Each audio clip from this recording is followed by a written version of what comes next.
Coming to you from Numbergun, Ohio, it's me, Edelweiss. From North Rend, Massachusetts, we have WickedGood. Hi. From Teldrassil, California, we have Magesa. Hello. We are the hosts of Concede, a weekly Hearthstone podcast dedicated to making the competitive side of the game more accessible to you through news, tournament analysis, deck explanations, evergreen strategy, and card reviews. We are thrilled to have 4 Shaman cards to reveal to you today. So without further ado, here is Shaman's Demon Hunter Tourist Legendary. Carefree Cookie is the legendary for one of the legendaries for Shaman. It is a Demon Hunter Tourist. It is Cookie the Cook that we know from United in Stormwind. That was the one with all the pirates, so it makes sense that a lot of these pirates are coming back. So he is a 3-mana 2/2 Murloc pirate, and it says, after a friendly minion dies, summon a random minion that costs 1 more. And he is definitely living his best life. he is sitting in a spa that's made up of a cooking pot with cucumbers on his eyes and enjoying a nice drink. It's going to be interesting to see how this is used. I mean, clearly you could have just a board of tokens and then trade them all off, and then everything effectively gets reborn, but better. And that's probably like the lowest, like the level 0 way that you can use this. I'm sure that there are some more ways to abuse this, but even just like having a board full of totems and the totems die, and then you're playing this as the totems are going to die, and you like bloodlust and then trade them off, and then you get better things in their place. Like, that's a good enough just on a baseline, but there are certainly things that you can do with with evolved mechanics that can get disgusting if you're really creative with it. Well, and also, since this is the Demon Hunter Tourist card, Demon Hunter has often had things like Coordinated Strike, which summons 3 Illidari with Rush. So those you can rush in for trades and then get 3 2-drops, which is not bad value. I guess going really big, there's the card that summons 7 Circus expendable performers. Yeah. Probably a little too expensive to be doing with this, but there's enough things in that theming with Demon Hunter that it seems likely you'll find some pretty good synergies to go with Carefree Cookie. You could put this behind those 0/1 frog taunts. And pirates in general, you have lots of small minions that then having them regenerate into something bigger, especially if we get more pirate synergy from the Demon Hunter set, that could potentially be really powerful. And I just love the signature art for this card as well. I mean, even like a ticking Ziliax, right, would be something that you could get down, and then the cost on board is not the cost that you use to play it. So you could get the ticking Ziliax down and then kill that off and then get a really big thing to live in its place. So that's another thing that's a possibility there. And I'm sure we will get tokens from Demon Hunter given Patches the Pilot that we have so far. But we do have a few more Shaman cards to talk about here. These are 2 spells and an elemental. We've got Matching Outfits is a 4-cost spell, no spell school. Transform a minion into a random one that costs 1 more, then summon a copy of it. Natural Talent, a 3-mana nature spell that says get a random Naga and a random spell. They cost 1 less. And then Meltemental, 3-mana, 3/8 elemental taunt. This is permanently frozen, which is effectively the same as this minion can't attack. It just kind of different flavor-wise. I suppose in Wild, there's a card that says minions can't be frozen. But also the Death Knight. Death Knight is the tourist for Shaman. Death Knight has cards that care about minions that are frozen on board. So there you go. So that is functionally different than can't attack. I mean, in most cases, and if you're playing it in Shaman itself, it probably is the same. But in Death Knight, it actually matters for things that care about how many minions are frozen. Right. I had a bit of a double take with Natural Talent because I was thinking Demon Hunter was getting this, but of course it's the other way around, that Shaman gets some Demon Hunter cards. So I can only assume that Demon Hunter is getting some more Naga support, maybe such that they think that you could use this along with those cards and some neutrals to do a Naga Shaman. But it does feel a little out of place on its own in Shaman. I suppose there is some possibility. A lot of the other Shaman cards that have been revealed earlier this morning have to do with spells of different spell schools. Unfortunately, this one is not like Discovery of Magic in that you don't necessarily know that you're getting cards from spell schools you haven't already cast. But Naga, the Naga that you get probably will synergize well with having a lot of spells.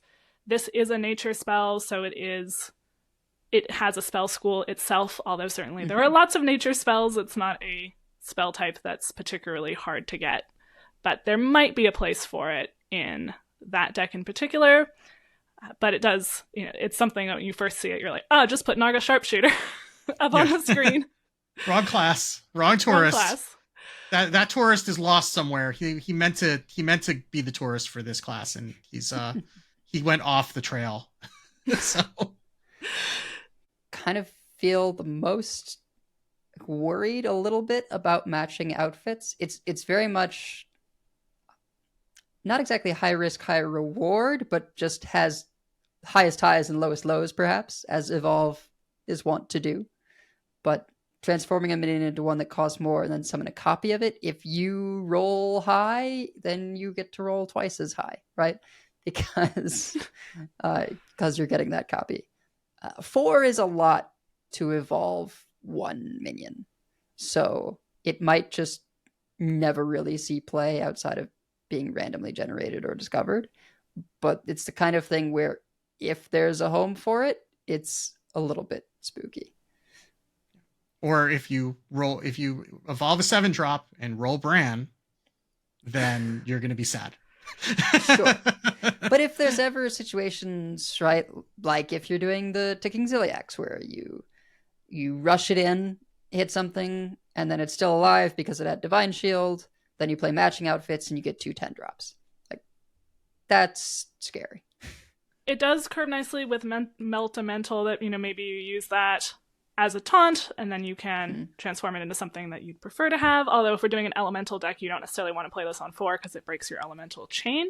That said, in elemental decks, a lot of the elementals are a little understated. There's something that you wouldn't mind transforming, and it's a place where we've occasionally seen like muck pools run to transform things that are a little underwhelming on themselves. This is obviously much more expensive than muck pools, but you do at least get 2 of them. So I think you have to be doing this on something that's a little bigger for the 4 mana to be worth it. Yeah. But if you're doing it on Ticking Ziliacs, maybe a giant. Most of the giants would just give you other giants, but a second giant, which is okay, but not super amazing. The elemental giant gives you a 9. I mean, I suppose it is a 4 mana 8. Duplicating giants ever been a bad thing? Yeah. I mean, if we're running sea giants, which you could in Shaman, right? Like, that's not out of the realm of possibility. Then, or maybe even Demon Hunter might want to do that, right? Oh, Death Knight, sorry. But also tokens are being done in Death Knight. Yeah. Yeah, this is something you could maybe get a Stitch Giant, copy it, get another giant. Yeah. And if you get a big thing off of like a Corpse Bride, right? Like, that keeps the cost that's equivalent to the number of corpses, if I remember correctly. So it does. Yeah, so you could play a Corpse Bride, you could then matching outfits it, and then you have 2 10-drops or however big you manage to make it. Same thing with like Farm, the one where you summon, you spend up to 8 corpses and you summon a minion, a random minion of that cost. Corpse Farm, yeah. So that also could be up. I mean, that's 7 mana right there, right? You spend 3 mana for the Corpse Farm, you spend 4 mana for the matching outfits. Now you have 2 big things. Yeah, I think you're kind of demonstrating to me what the type of deck that's going to do this is here, like something that's heavy corpse spending to get something like a free Stitch Giant, or those other targets you mentioned, and then do matching outfits. That's a little spooky. And some of the other Shaman cards that we have that were revealed earlier, like Razzle Dazzler, is a 7 mana 4/4 that summons a bunch of 5 costs, but if that lives, then you can get a couple 8/8s instead of that 4/4, or one of the 5 cost minions that maybe was a bit of a low roll that it summoned. Now you can have 2 6-drops. It might be hard for them to clear the entire board, so you're likely to have something for that. Or Cabaret Headliner is a 4 mana 3/3 Naga. So she's something you'd rather have 2 5-drops than a 4 mana 3/3. So there are possibilities potentially even within Shaman if it's board-based enough, and you care about really making that big board. I suppose those also are 2 Nagas that would be good hits, potentially, off of the natural talent, but it doesn't say a random Shaman Naga, so you're taking that into your own hands. And then with the Meltemental, there's an elemental deck, maybe. We definitely have more elemental support in the neutrals for this set, like with Lamplighter is huge. It's basically Shock Spitter, which we talked about on the last episode. And then in Death Knight, like Snow Shredder is a 1-mana 4/4 if a character is frozen. And Slippery Slope draws a card for each frozen character. So those are things where having something with a big butt that's frozen might actually be helpful for you. Well, all right. That will do it for our reveal. If you're interested in more content like this, please check out our full episode, which is out now alongside this video. This week, we've gone into depth about Shaman, Warlock, and Death Knight, and our previous episodes dive into all the other classes revealed so far, as well as lots of other content from strategy to our silliest games. And you can find our episodes at coinconcede.com or wherever you get your podcasts. Many thanks to the Hearthstone community team for the opportunity to present this reveal, and thank you all for listening.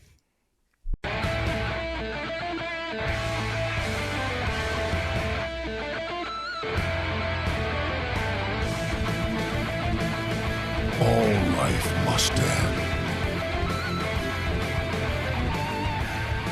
I yield for now. I concede. Well fought. I concede. You win this one. The victory is yours. You have bested me. I give up. You win this one, friend.